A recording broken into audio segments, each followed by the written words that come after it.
The suffering servant is not the New Testament Messiah, as many assume. Yahweh himself instructs us in his Torah. The answer will astound those whom Rome deceived with their fake sun god.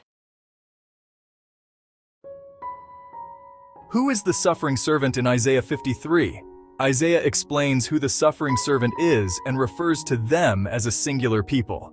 Let's study this together. It should be apparent from the start who the servant is in Isaiah 53, but the prophet Isaiah does not expressly name the servant.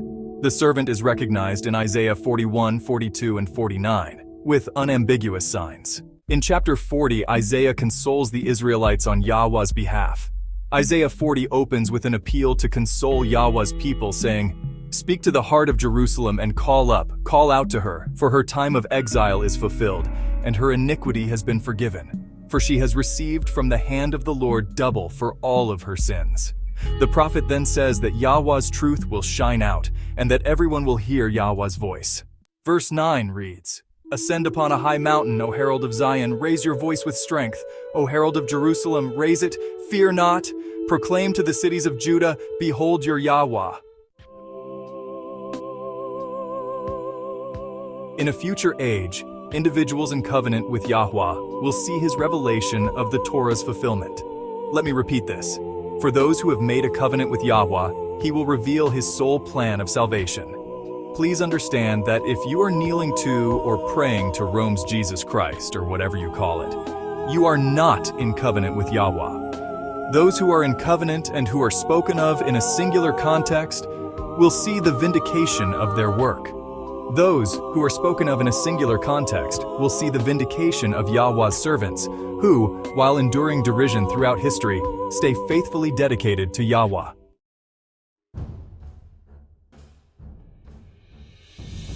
When Yahweh promised elevation at the end of time, who were those servants? Let's find out. Isaiah chapters 40 and on repeatedly express the idea that Yahweh's might will eventually win, rendering all other powers ineffective and confirming the hope of those who have trusted. This is eventually reassuring for those who have been in exile for far too long. Eventually, every committed disciple of Yahweh finds their hope realized. In the end, all we have worked for should bear fruit.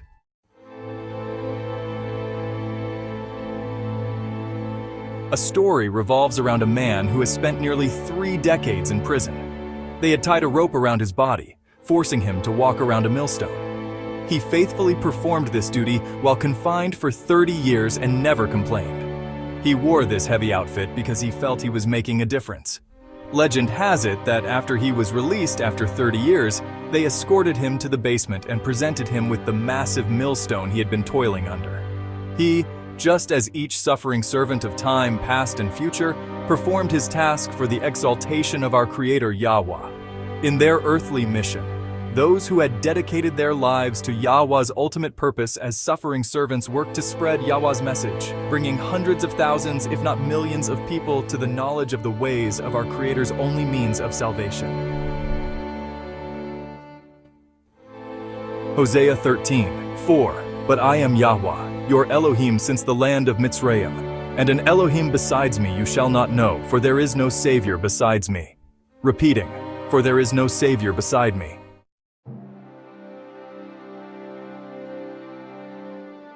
Isaiah, on the other hand, promises people that there will be vindication in the future.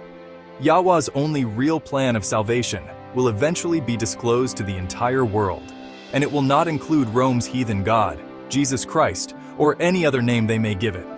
The earth will be filled with Yahweh's wisdom in the same way that water covers the sea. And who will join in the delight, elation, and exultation? All Yahweh's servants throughout history who have dedicated themselves to exposing Rome's lies and spreading Yahweh's only plan of redemption. Perhaps this explains why Isaiah 53 never mentions a specific afflicted servant's name. Would you like to know who the suffering servants are? It's really simple. If you are spreading the real teachings of Yahweh's Torah alone, you are a suffering servant. His people are referred to as singular. Yahweh is not a respecter of people. He has one Torah for everyone, forever, from the beginning of time to the end of days. All the segregated so-called religions covering the earth Those are all of man's evil ways. There is one law for the native and the stranger who sojourned in your midst. It is the same from Adam until the end of time. It must be taught. It is Elohim alone. There is none else. There is to be none other besides Elohim. None our fathers did not know. Deuteronomy 4:35. You have been shown it to know that Yahweh himself, singular, is Elohim. There is no one beside him. Deuteronomy 24:16. Fathers are not put to death for their children, and children are not to be put to death for their fathers. Each is to die for his own sin.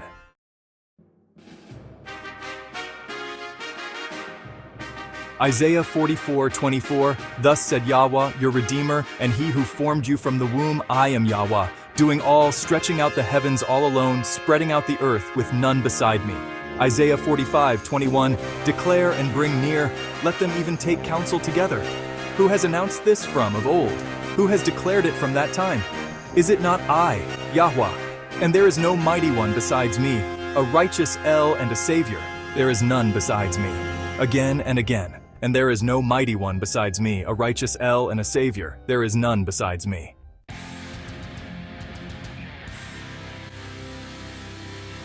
So many more verses express the same. Yahweh alone is our salvation. It is time to dump Rome's false wooden pagan gods. For more verses proving Yahweh alone is our salvation, be sure to visit our website at torahrestored.com. Also, videos at youtube.com/@torahrestored and Bite to Phila Productions.